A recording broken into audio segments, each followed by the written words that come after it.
do reino de Deus, a cultura do reino de Deus. E como a cultura desse reino que Jesus veio estabelecer, ele é contrário, muitas vezes, à cultura que nós vivemos, que nós estamos acostumados nesse mundo. Muito interessante que o apóstolo Paulo ele chega a falar que a mensagem que nós pregamos, esse evangelho que transforma vidas, esse evangelho que cura, esse evangelho que liberta, esse evangelho que nos traz uma nova perspectiva, uma nova esperança para as nossas vidas, para muitos ele soa como uma mensagem que é pura loucura. Quando a gente olha para o evangelho, o fraco é forte. Aquele que foi rejeitado é o escolhido. E nós estamos mergulhando nessas verdades a respeito da cultura, a respeito de como eu e você, mesmo que nós ainda não estejamos nesse reino 100% manifesto, hoje nós podemos experimentar esse reino maravilhoso de Jesus nas nossas vidas. Nós podemos viver a cultura desse reino nas nossas vidas. Então quero convidar você a abrir comigo em Mateus, no capítulo 5. Nós estamos lendo as palavras de Jesus, o sermão da montanha, um sermão bem conhecido. Nós vamos ler dos versículos 1 ao 12, você pode acompanhar comigo. Diz assim: Jesus, vendo a multidão, subiu a um monte, e assentando-se, aproximaram-se dele os seus discípulos. E abrindo a boca, os ensinava, dizendo: Bem-aventurados os pobres de espírito, porque deles é o reino dos céus. Aqui a gente começa a ver esse contraste, né? Jesus fala: bem-aventurados os pobres de espírito, porque deles é o reino dos céus. Versículo 4: bem-aventurados os que choram, porque eles serão consolados. Bem-aventurados os mansos, porque eles herdarão a terra. Bem-aventurados os que têm fome e sede de justiça, porque eles serão fartos. Bem-aventurados os misericordiosos, porque eles alcançarão misericórdia. Bem-aventurados os limpos de coração, porque eles verão a Deus. Bem-aventurados os pacificadores, porque eles serão chamados filhos de Deus. Bem-aventurados os que sofrem perseguição por causa da justiça, porque deles é o reino dos céus. Bem-aventurados sois vós quando vos injuriarem e perseguirem e mentindo disserem todo mal contra vós por minha causa. Versículo 12: exultai e alegrai-vos, porque é grande o vosso galardão nos céus, porque assim perseguiram os profetas que foram antes de vós. Vamos orar. Deus Pai, nós te agradecemos por essa oportunidade de, assim como Maria, sentarmos aos teus pés. Sentarmos aos teus pés para ouvir as tuas palavras. Nós abrimos os nossos ouvidos, abrimos o nosso coração para a tua ministração nessa noite. Espírito Santo de Deus, fala as nossas vidas. Nós queremos sair daqui renovados, nós queremos sair daqui transformados pelo poder que há na tua palavra, Jesus. Portanto, fala aos nossos corações, fala as nossas vidas. Que em meio à tua palavra o Senhor venha curar, o Senhor venha libertar, o Senhor venha livrar, o Senhor venha realmente transformar o nosso coração. Nós te louvamos e nós te bendizemos, e é no teu santo nome que nós oramos, Jesus. Amém. Amém. Então nós vemos aqui Jesus expressando os valores, Jesus expressando as verdades com relação ao reino dos céus. Nós estamos na terceira parte dessa série. Na primeira parte nós vimos que bem-aventurados os pobres de espírito, porque deles é o reino dos céus. E pobres de espírito não tem nada a ver com sermos miseráveis, não tem nada a ver com passarmos por algum tipo de escassez material, financeira, seja lá qual ela for. Mas sermos pobres de espírito é vivermos em total dependência de Deus. Vivemos em total dependência de Deus. De que tudo que nós somos, tudo que nós fazemos, tudo aquilo que nós temos é fruto do favor e da graça dele sobre as nossas vidas. Que nós não vivemos uma vida de dualidade, uma vida onde nós nos separamos de Deus e e nós nos separamos do Espírito Santo. O Espírito Santo amanhã vai ser uma segunda braba. É melhor você ficar aí na cama, né? Fica aí com o despertador e à noite a gente conversa. Não, a gente vive uma vida onde no nosso ambiente profissional a gente depende dele, onde na nossa família a gente depende dele. Se nós somos bons pais, nós somos pais com ele. Se nós somos boas mães, somos mães com ele. Nós somos irmãos porque nós somos e fazemos tudo com ele. Então, pobres de espírito são aqueles que vivem em total dependência de Deus. Eu não sei você, mas eu não quero depender das minhas forças. Eu quero depender de Deus operando na minha vida, do Espírito Santo dele operando na minha vida e recebendo favor e graça, aquilo que eu não mereço, aquilo que ele nos dá pela graça. Amém? Semana passada nós conversamos sobre bem-aventurados os que choram, porque eles serão consolados, né? E nós vimos que a raiz do nosso choro, a raiz do nosso sofrimento, da onde vem o nosso choro, de onde vem o nosso sofrimento, nós experimentamos as consequências, né? Às vezes a gente perde um ente querido, às vezes a gente passa por uma situação difícil, às vezes um diagnóstico que chega à nossa vida. A raiz de todos esses males tem um lugar em comum, e esse lugar em comum é a queda do homem. Quando o homem escolhe viver de maneira não dependente de Deus, mas de uma maneira independente de Deus, ele traz para si a morte e todas as demais consequências. Então nós vimos semana passada que o verdadeiro consolo só há no Evangelho de Jesus Cristo. Só no Evangelho de Jesus Cristo nós vemos que a queda, ela foi não apenas restaurada, mas Jesus fez de cada um de nós novas criaturas. E como novas criaturas, hoje nós não estamos mais reféns das circunstâncias, reféns das dores da vida. Hoje nós experimentamos o que nós vimos semana passada, o natural de Deus nas nossas vidas. O que é o natural de Deus? Onde não há dor, onde não há mais tristeza, onde há abundância de paz, onde há abundância de perdão, onde há abundância de alegria. Nós experimentamos isso hoje. O verdadeiro consolo só há no Evangelho de Jesus Cristo. Amém? E hoje nós vamos entrar na terceira parte. No capítulo 5, no versículo 5, diz assim: bem-aventurados os mansos, porque eles herdarão a terra. Algumas versões dizem: bem-aventurados os humildes, porque eles herdarão a terra. E nós vemos que essa é a primeira das virtudes da cultura do reino de Deus, onde nós passamos agora a experimentar essa virtude, não mais só com relação de uma maneira vertical com Deus, mas a humildade ela só pode ser experimentada entre nós, em uma comunidade, em um corpo. Por isso que a igreja é chamada de corpo. E nós somos chamados a sermos humildes uns com os outros. Não só aqui dentro, mas lá fora também, mas principalmente aqui, onde nós aprendemos a experimentar e viver os céus na terra. Então, bem-aventurados os humildes. Em segundo lugar, muito interessante que na nossa cultura de hoje, humildade, ela é vista como uma fortaleza? Não.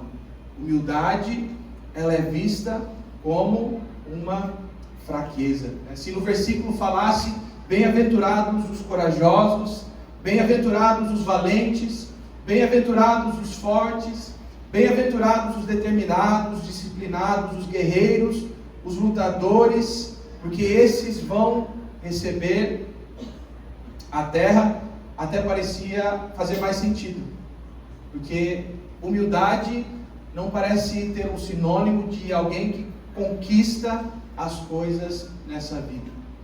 E foi muito interessante que essa foi a mesma reação daquela multidão que estava em torno de Jesus. Aquela multidão que estava em torno de Jesus estava com uma expectativa. Eles estavam há mais de 60 anos sendo dominados pelo Império Romano. E a expectativa no coração deles era que esse Messias que viria, ele viria para libertar o povo judeu da opressão de Roma, ele viria para reinar e governar, destronar Roma e implementar o velho reino de Davi, o velho reino de Salomão. E essa era a expectativa deles. Então a expectativa deles de herdar a terra era que esse Messias, ele formaria um exército, esse Messias, ele entraria numa batalha e ele libertaria os judeus da opressão romana. Mas Jesus chega e fala assim: bem-aventurados os humildes, porque eles herdarão o reino. E esse é o terceiro ponto, muito importante. Os mansos, eles herdarão a terra. Os mansos, eles herdarão a terra. Na nossa cultura de meritocracia, onde desde pequeno a gente vai aprendendo, né? Quem se esforça mais conquista as coisas. Deus fala que os humildes, eles herdam a terra. Os humildes, eles não batalham. Os humildes, eles não conquistam a terra. Os humildes, eles herdam a terra. É muito interessante que nós temos esse desejo de querer conquistar. Nós queremos provar que nós somos merecedores. Nós queremos provar que nós somos capazes e competentes. E esse desejo é um fruto da cultura que a gente vive. Dessa cultura que você precisa ser valorizado por aquilo que você é, você precisa ser valorizado por aquilo que você tem, a sua identidade é afirmada naquilo que você conquista. Mas Jesus diz que os humildes, eles herdam a terra. Os humildes, eles herdam a terra. Foi muito interessante quando a Eva estava orando, ela falou que nós precisamos nos esforçar para entrar no descanso. E isso parece um paradoxo, né? Esforçar para entrar no descanso. Parece que o descanso não tem nada a ver com o esforço. O descanso é só a gente sentar numa rede, aproveitar e descansar.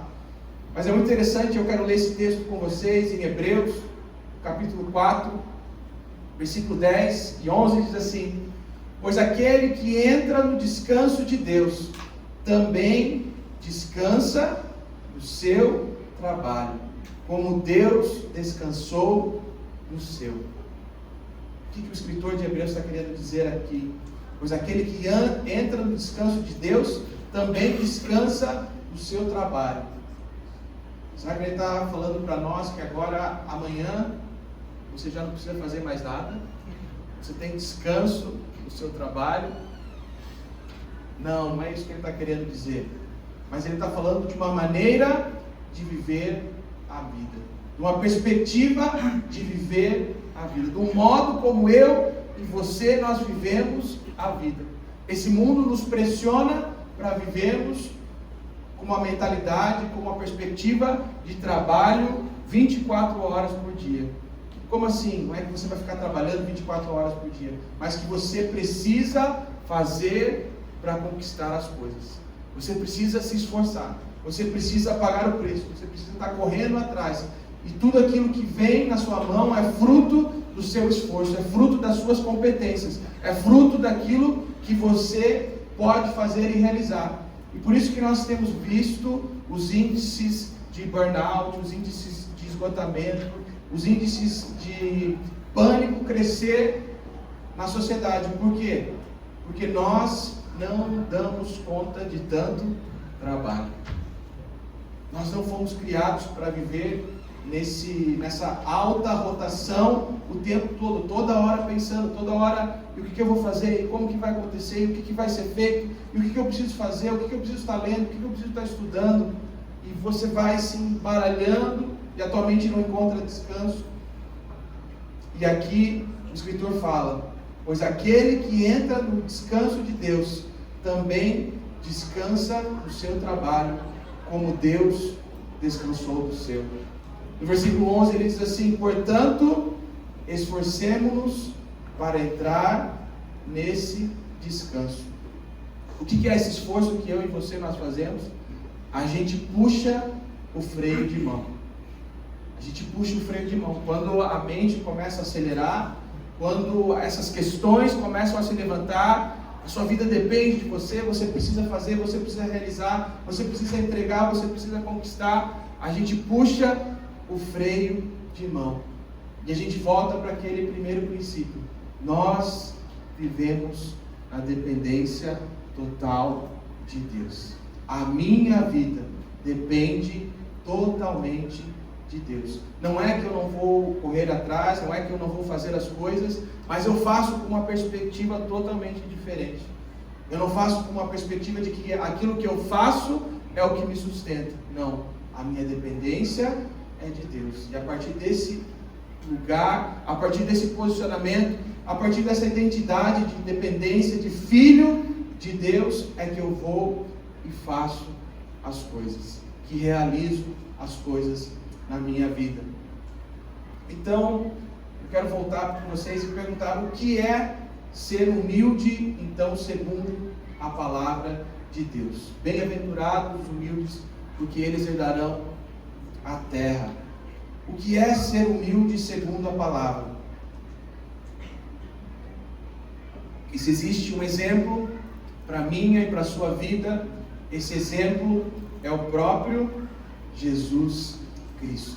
Ele é o maior exemplo de humildade para mim e para você.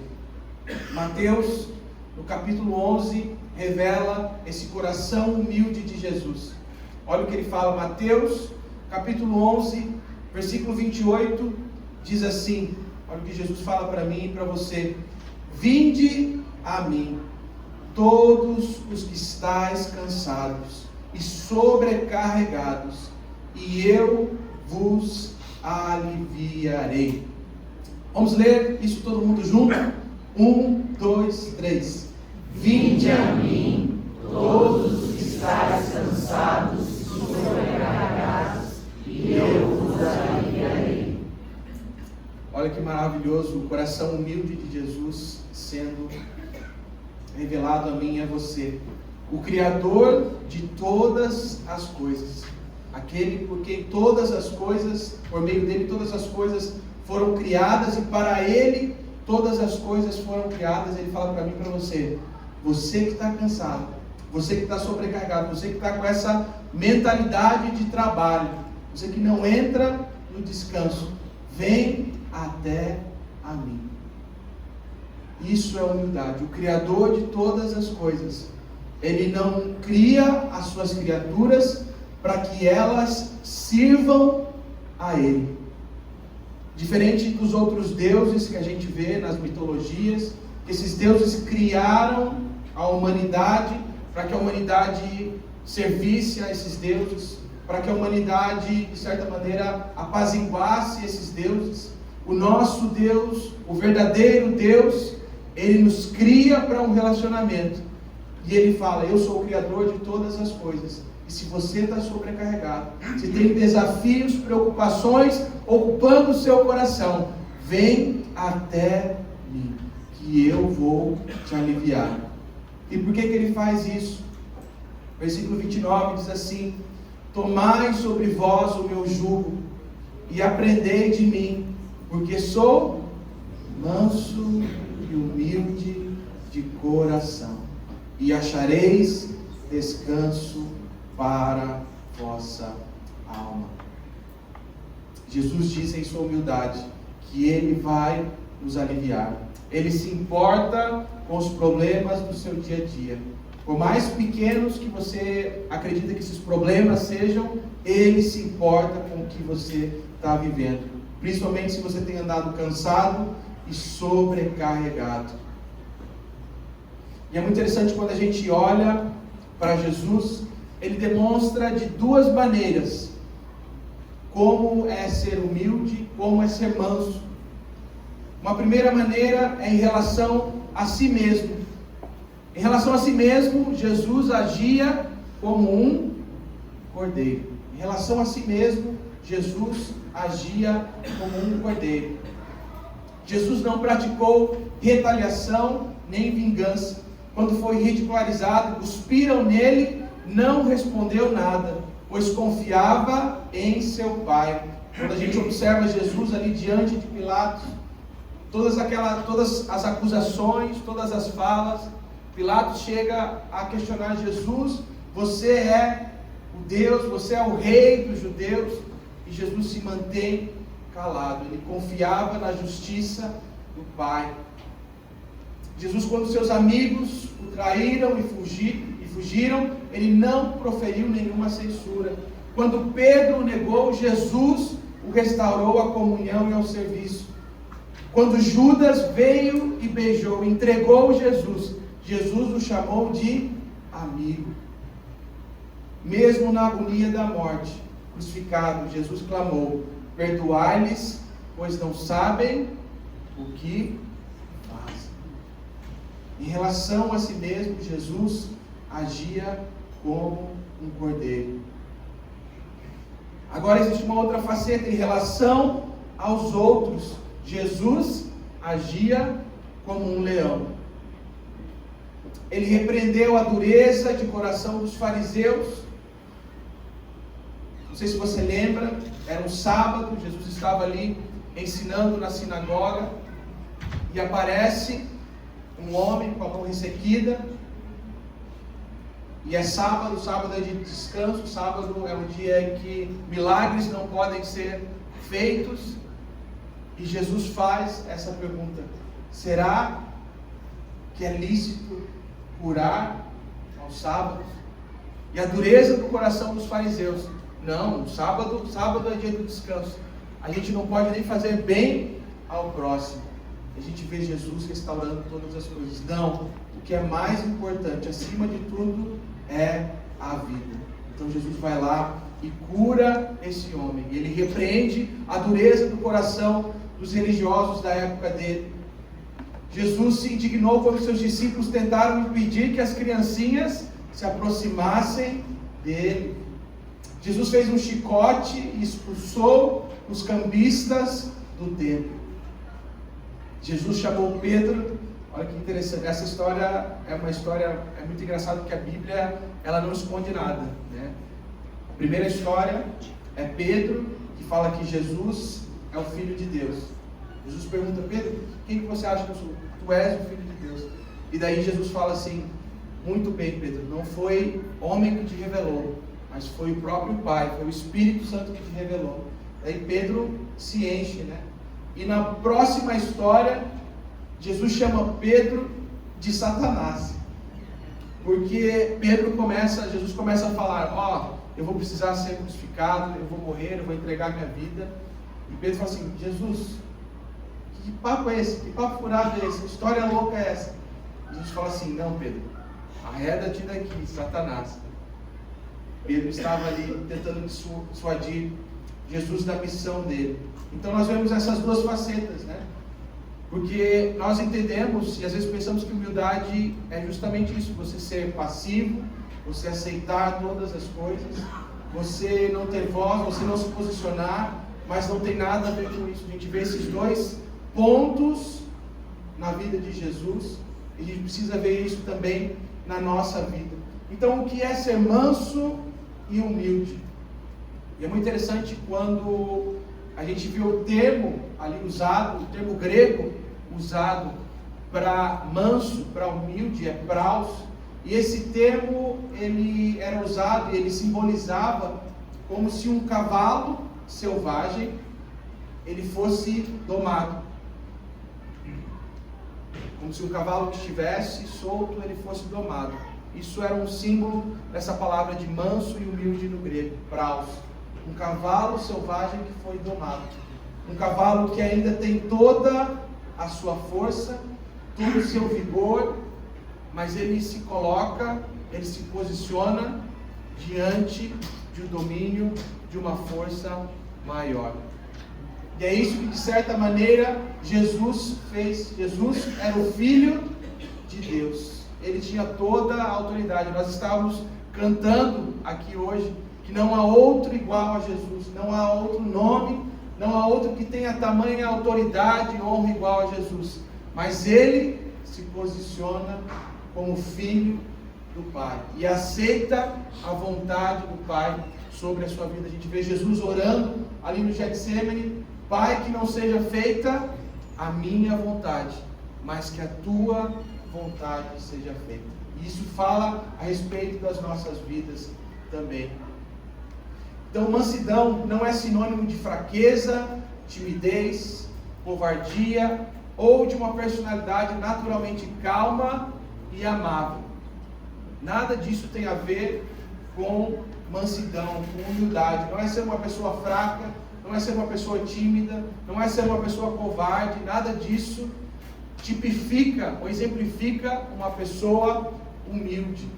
Nenhuma personalidade naturalmente calma e amável, né? É muito interessante que a gente vê isso bem claro nos animais, essa questão da personalidade naturalmente calma e amável. A gente pega algumas raças e alguns cães são extremamente dóceis e outros são extremamente atacados, né? Pega um Shih Tzu, por exemplo, eu falo por experiência, né? Nós tivemos um Shih Tzu que era extremamente atacado, né? Ele era raivoso ali, mas a Ana Luísa, minha esposa, Gil está aqui, né? A gente tem a Lola lá, que literalmente tem que pegar ela no colo para dar uma volta com ela no quarteirão. Então, tranquila, de tão calma ela é. Então, não tem nada a ver com a personalidade que eu e você nós viemos de fábrica. Então, as características da pessoa mansa e humilde que nós vemos na vida de Jesus. O que é ser uma pessoa mansa e humilde segundo a vida de Jesus? Nós vemos que ela tem uma submissão ativa. O que é isso? Ela reconhece a sua dependência de Deus e aceita os caminhos que Deus tem para cada um de nós, sem murmuração, sabendo que tudo o que tem, tudo o que vem a nós é revelação da graça maravilhosa de Deus sobre as nossas vidas. É aquele que escolhe Deus. Eu poderia assumir as rédeas da minha vida, eu poderia tentar me iludir em resolver as coisas da minha vida, mas eu escolho essa submissão ativa, no sentido de que, assim como Jesus orou, Pai, que seja feita a tua vontade, Deus, faça a tua vontade na minha vida. Deus, cumpra a tua vontade na minha vida. Isso é bem desafiador quando a gente está passando por algum problema, né? A gente põe na cabeça que esse problema precisa ser resolvido dessa maneira. A gente declara: Deus, eu vou te dar um conselho, Deus. Deus, eu vou te dar uma perspectiva nova. Resolve esse problema dessa maneira. E Deus está falando: calma, eu estou agindo. Se eu agir dessa maneira que você está pedindo, vai dar tudo errado. Então espera, descansa e confia em mim. Então é uma submissão ativa. É uma ausência de egoísmo e vingança. A gente vê isso claramente na vida de Jesus, né? Por sermos propriedades de Deus, pelo fato de que a gente pertence, que a gente foi comprado por esse sangue precioso de Jesus, a pessoa mansa não se preocupa em defender a própria imagem, tolerando insultos e críticas pessoais, sabendo que quem nos julga é o justo juiz. Ele tem a palavra final sobre as nossas vidas. O que importa é o que Deus pensa de nós.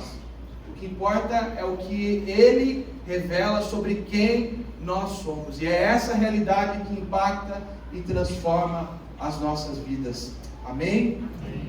Em terceiro lugar, nós vemos que é uma pessoa mansa e humilde, é uma pessoa que tem domínio próprio.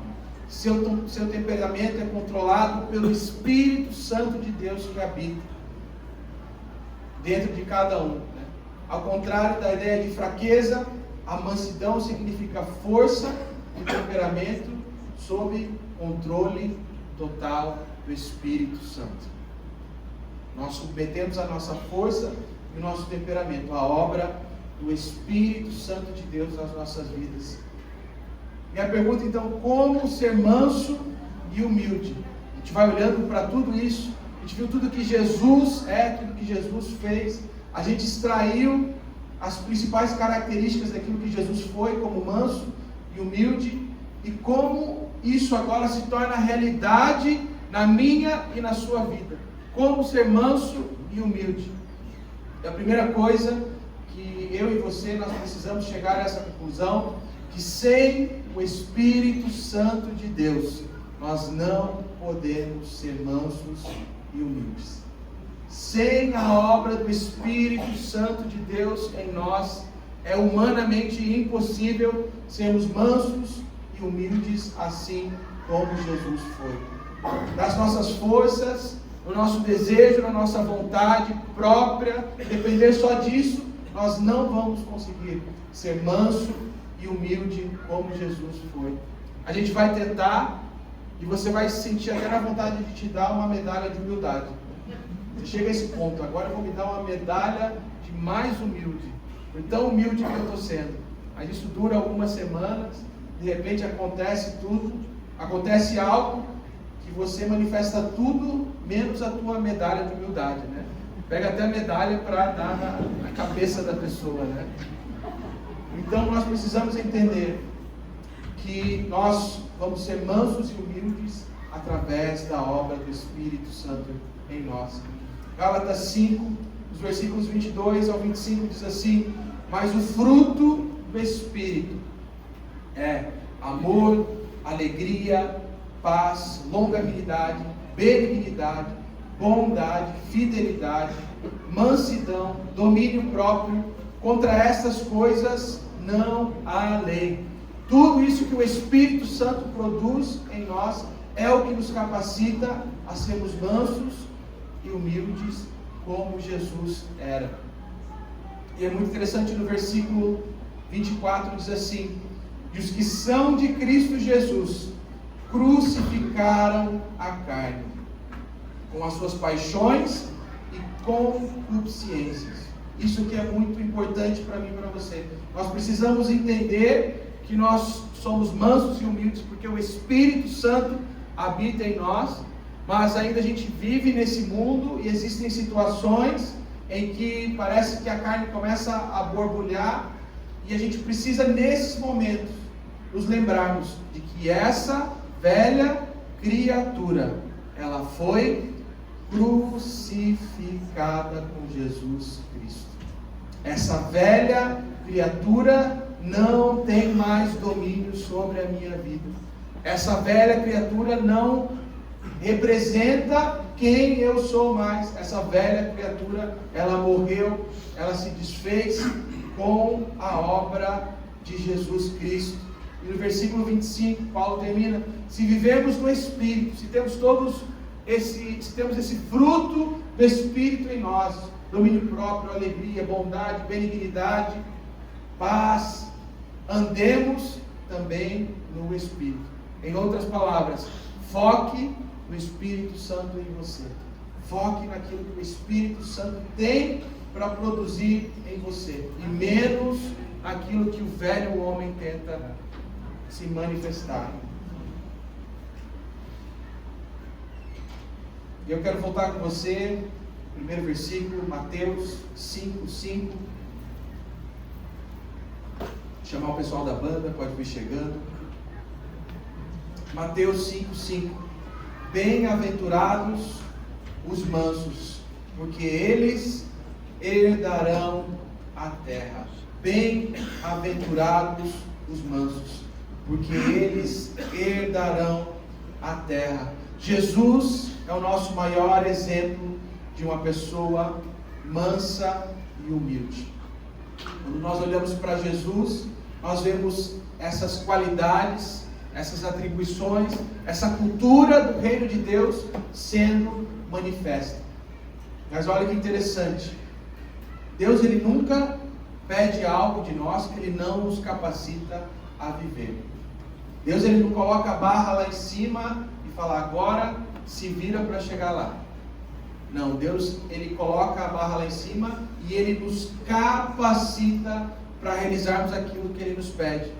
Então Jesus é o maior exemplo, e o Espírito que habita em mim e você é o Espírito do Cristo, o Espírito de Jesus, é o Espírito Santo quem nos capacita a vivermos de maneira mansa e humilde.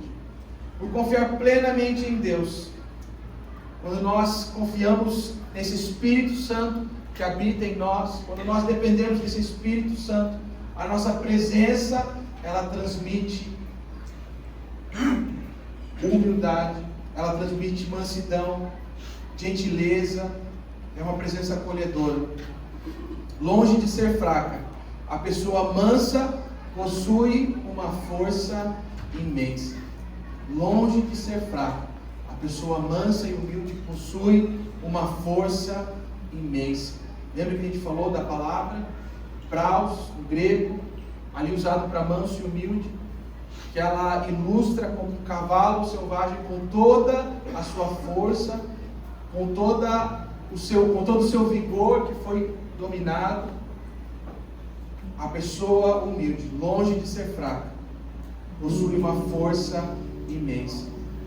Seu autocontrole se manifesta ao responder ao mal com amor em vez de retaliação, agindo com coragem e destemor, sempre que precisa defender o próximo ou a verdade. Quero convidar você a ficar de pé nessa hora.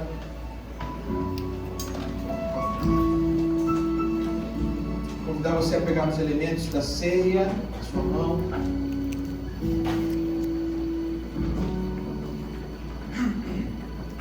Se você não recebeu os elementos, é só você levantar a sua mão e a gente vai chegar até ti um desses elementos.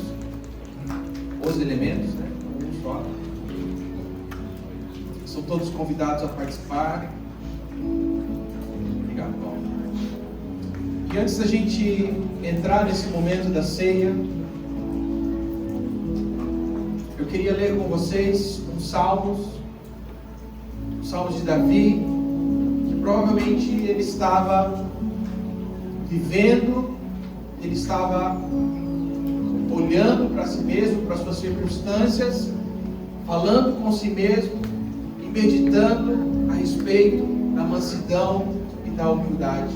Salmos 37, os versículos 1 ao 11 diz assim: não se aborreça por causa dos homens maus, e nem tenha inveja dos perversos, pois como capim logo secarão, como a relva verde logo murcharão. Versículo 3: confia no Senhor e faça o bem, assim você habitará na terra e desfrutará segurança. Versículo 4: deleite-se no Senhor e Ele atenderá aos desejos do seu coração. Entregue o seu caminho ao Senhor, confie nele e Ele agirá.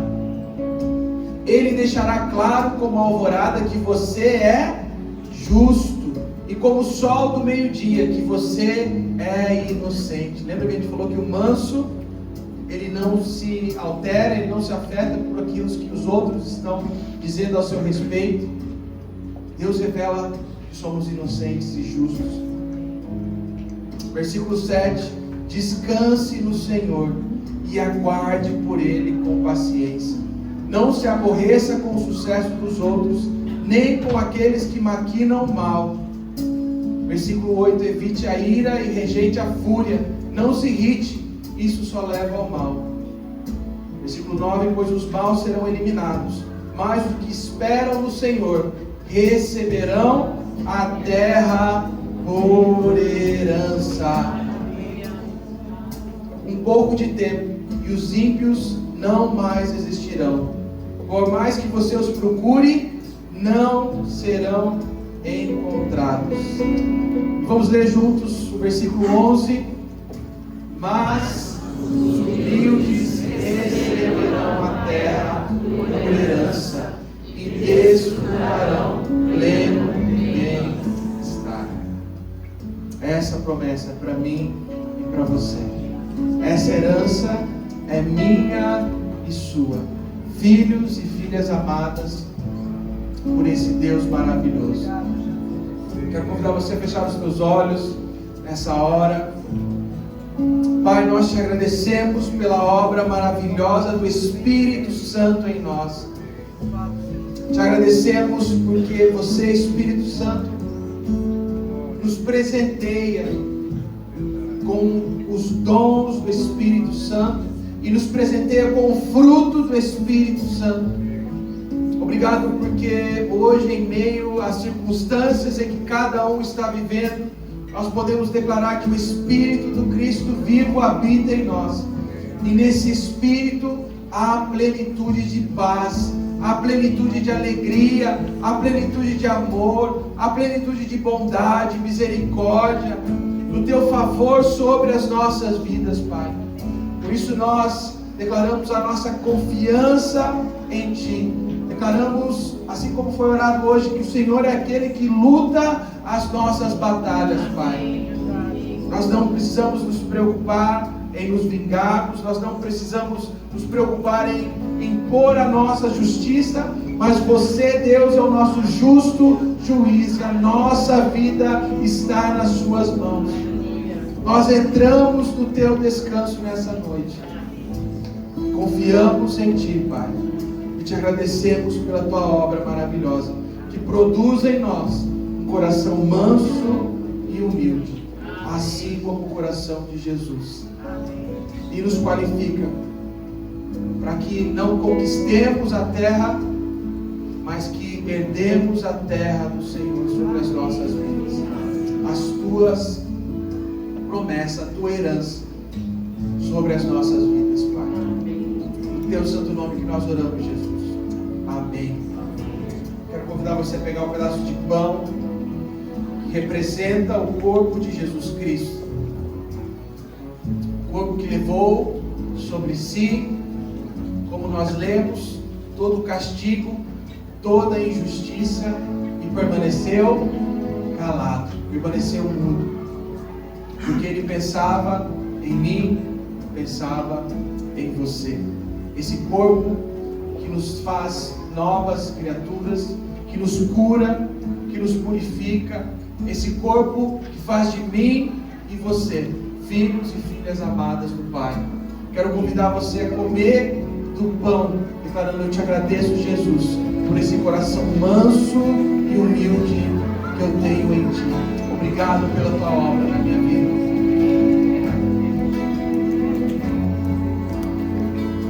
Nós temos o suco de uva, que representa o sangue vertido naquela cruz, ao meu e ao seu favor.